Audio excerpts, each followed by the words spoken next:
Hey everybody, welcome back to our Create a Character series. It's NoodleDog today, and I am going to start talking about the last section of the character creation series, which is building the lore of a character. Now, I have some notes on the screen that I'm going to read from, so don't mind me. I'm going to actually I feel it's a little bit easier to go through notes and to elaborate on these notes, and I wrote these up real quick just to make sure that everybody got a basic understanding of what I'm talking about. So let's start with the top. So as you see, I've written out here pretty largely, sorry.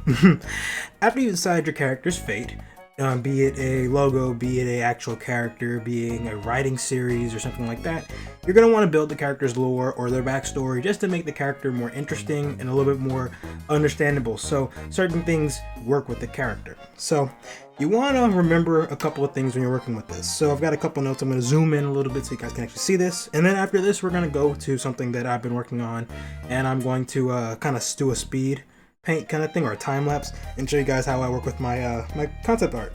So the first thing you want to remember is you want to ground your character in a believable reality, unless the point, of course, is to make the character as unrealistic as possible and the world around them doesn't make sense too.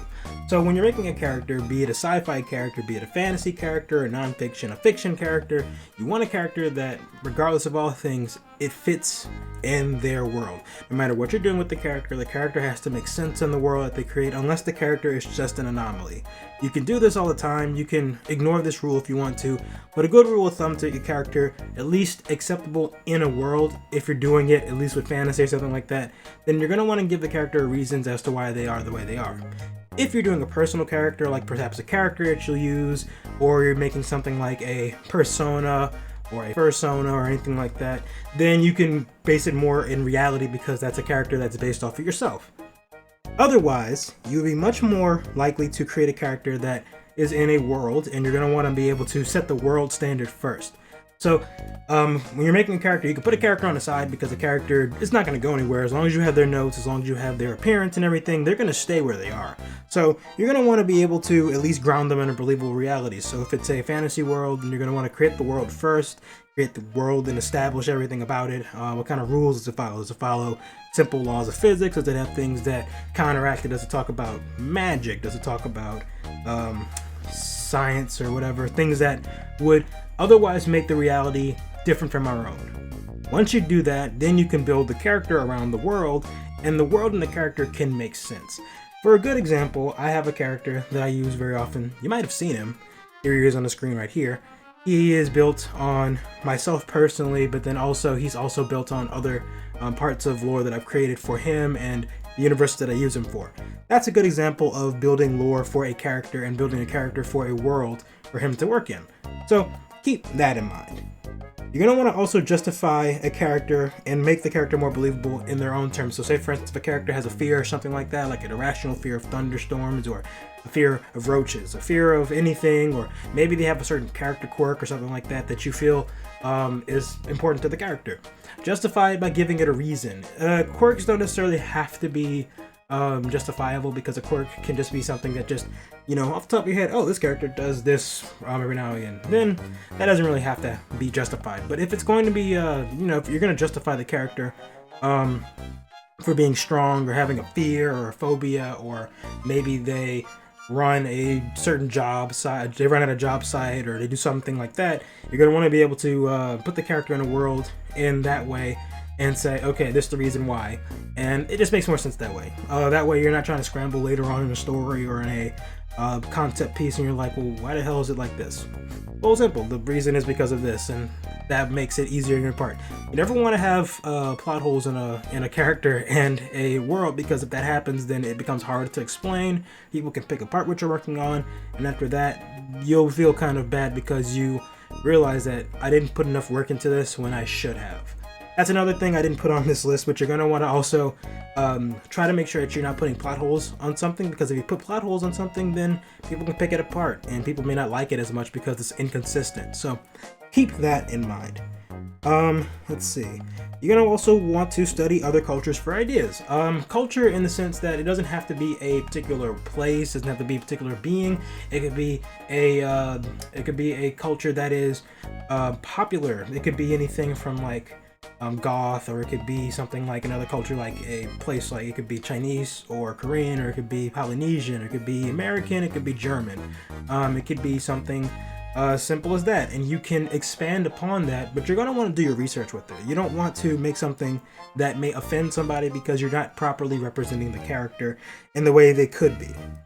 Mythology is something one can adapt to make the idea fresh. I do this pretty often, and a lot of other mediums do this often. You see it in Hollywood, you see it with movies, you see it with comic books, you see it with Greek mythology in particular, and Roman mythology too, but you see this very commonly because, of course, these are things that people are more knowledgeable along the lines of, because they're a little bit more, I wouldn't say personal, but I would say they're a little bit more accessible because people know what they are. People know who Zeus and Poseidon or Hera or Jupiter or Mercury or Venus, people know who they are. People at least have heard of them, and they're pretty interchangeable, so you can do that pretty frequently. So don't forget to look at other people and other ideas, especially with mythology, because mythology usually has a golden treasure trove of knowledge and information, and you never know, you might actually find something that you've made up and you think is unique, but it might actually be part of a mythology that you can expand and make something a little bit easier on. That's a thought. And also, I talked about making alternative designs for a character. Now, we didn't do that in the Create a Character series, but I might do that later. That might be like a final, like a extra thing. If you guys want that, by the way, like the video. If we get to a certain amount of likes, then sure, we'll do that too. But if you design a character and you like alternative designs, things that don't exactly make the final cut, you can always use a cultural shift, and you can use that, and it might justify a character having a secondary appearance or something like that. So that's a thought too, just something that I thought I'd mention. And finally, over here, I've got these in pretty big because I actually I heavily believe in this. Take notes. Take notes. If you have a notepad and you bring it with you, bring it all over the place with you. You want to make sure that you, at the very least, you have ideas working and you can put them on a piece of paper so you don't lose them, because the biggest issue I find for myself sometimes is when I have an idea that I want to execute, I'll think about it, and sometimes I may not have a notebook around, but I will definitely forget, and that'll be a big problem. And you don't want to forget, especially if you think an idea is going to be really good for your audience. So think about that. Also, be ready to think of more ideas. Don't just close off an idea and think, well, I have what I like for this and it's going to stay this way, because something may actually not be inherently good for what you're working on, and you can absolutely ruin an idea by adding something to it, or I wouldn't say ruin, but definitely it may degrade depending on what you put in it. And if you don't put new ideas to balance things out, it can become it can become flat, or it can become too convoluted, it'd be too hard to understand. And having ideas and having more ideas that are more outlandish or more different from what you're putting on to a character or a series of lore-based opportunities, you can definitely make things a little bit easier if you keep your mind open. So do that, and you might have a much easier time working with characters and other things like that. So that's what I do. Expand on your ideas. If you have basic ideas and basic concepts, that's fine. If you feel as if you don't want to go any further on an idea, that's fine too. But if you find something that you like and you want to go deeper in on it, go deeper on it. Don't just keep it at face value or surface level, unless the intention is for it to be face value and surface level. Get deeper into it, and you'll find that you'll actually enjoy yourself working a little bit more with your characters and your world as you're working on it. Be it if you're a writer or an artist, or if you're doing music and you do music videos for lore or something like that. Anything like that. Just make sure that if you're doing this, that you expand on your ideas and you make people more interested by expanding on these ideas and adding to them to make them more excited to delve deeper into a character. That's how we find a lot of our movie series, a lot of our game series, a lot of our comics, a lot of our characters and stuff like that, a lot of these animations that you watch. All of that, people expand on the base ideas that they start out with, and they create them and make them more deep and more intriguing the more they go. Though just make sure that sometimes you be conscious of how exactly you implement something. Sometimes you can go a little bit too deep into something and it can become convoluted and hard to understand. So if you feel as if you're at a good stopping point, don't go any further. Pick up another idea and try working with that and see if a nuanced way of making something else work happens. So that's just an idea too.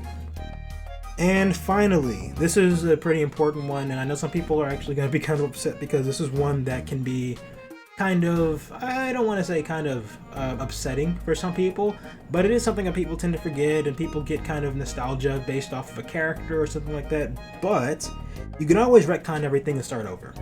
If you've seen movie series or if you've seen reboots and things like that, you can always reboot a character or a world or a series of things, and you can always start from ground zero. And that's a really good idea if you feel like you've gotten too deep and you feel like you can't go any further, or you're at a wall and you can't do anything. If you feel as if you truly can't do anything else but reboot something or retcon everything and make everything different, do it. Sometimes it is so much more refreshing than just feeling a toxic sludge and going through and trying to feel through a character in a series or whatever and realizing that you can't do anything for it. So doing something like that, you'll be a lot better off, okay? So you can do that. And by the way, if you're doing this, keep your notes. They can be really useful, all right? You can use that for a patch or for whatever. So that is my basic rules for everything. This is my little sheet that I made for you guys. If you guys want this, I might put this in the description so you guys can actually like look at this. My handwriting is awful, but I mean well. Hopefully that helps a little bit. Okay? Alright, so we were making, I was saying I was going to make a concept art piece, and I have a sketch that I worked on already. So usually when I work on my sketches, I usually do things like this, and it's pretty simple, it's pretty easy to work with. I have my my basic shapes roughed out, everything. I've got everything that the character will work on. I have the character themselves in the picture. You don't have to do this. If you're an artist and you're just trying to do basic stuff, you could just draw the character. You don't have to draw a whole setting. But sometimes when it comes to things, I like to do concept art like this because it gives me more variety and more options to work with, especially when I'm working on the character. I'm really trying to get a feel of what the character likes and what they do, what they may not like. This kind of thing helps me a lot. If you're writing, do some drafts, do some things that might work pretty well. If you're doing music videos, test out some music samples, make sure that the samples might be interesting for the character or whatever you're working on. And if you're doing if you're just stumbling, you're just trying to figure things out, always just give it a go, give something a go, you know, sketch out something. Even if you're not the best artist, try to figure something out real quick, and if that works with something, you know, maybe get a friend that's really good at it or really good at something. You can get that person to work on it for you. All right? Okay, so this is the part of the video where I've got to draw. So I am going to make this a time-lapse part, so you're going to see me go through this, but it's going to be sped up, and I want you guys to just go on this little journey with me. So I'm going to turn the microphone off, and I'm going to have a great time. So I will see you guys when this is done. All right? Have a good time.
with that, we have finished the picture that I was working on.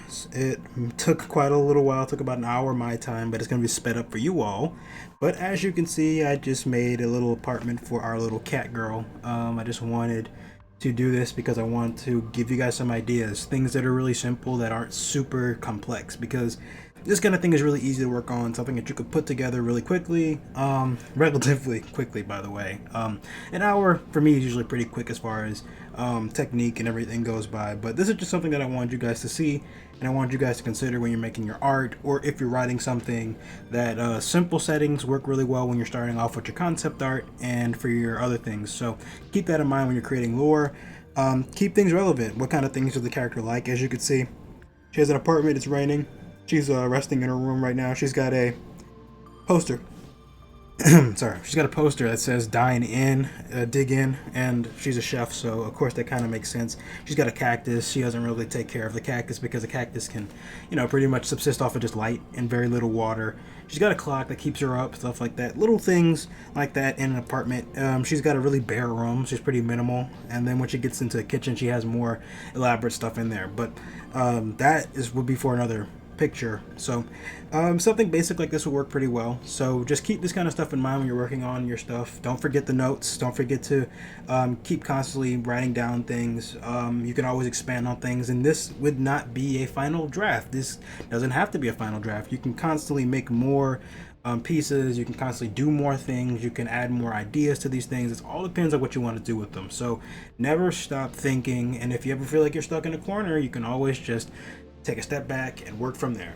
All right, everybody, that is the end of the video. If you liked the video, go ahead and comment. Tell me what you think about the video. Don't forget to like, comment, and subscribe, and share with somebody that may have issues with creating concept art or creating characters. This little series, I feel like, was a little personal task for me. I love this kind of stuff, and if you guys like more of it, then I might try to elaborate on a couple other things that I had as in my notes. So let me know. With that, that's pretty much it, everybody. Have a good time. Get to creating your characters, and tell me what you guys think about it on Twitter. My handle is down in the description down below. I have a link always. Send me your characters. Tell me what you think about them, and I'll tell you what I think about yours. See you later. Bye.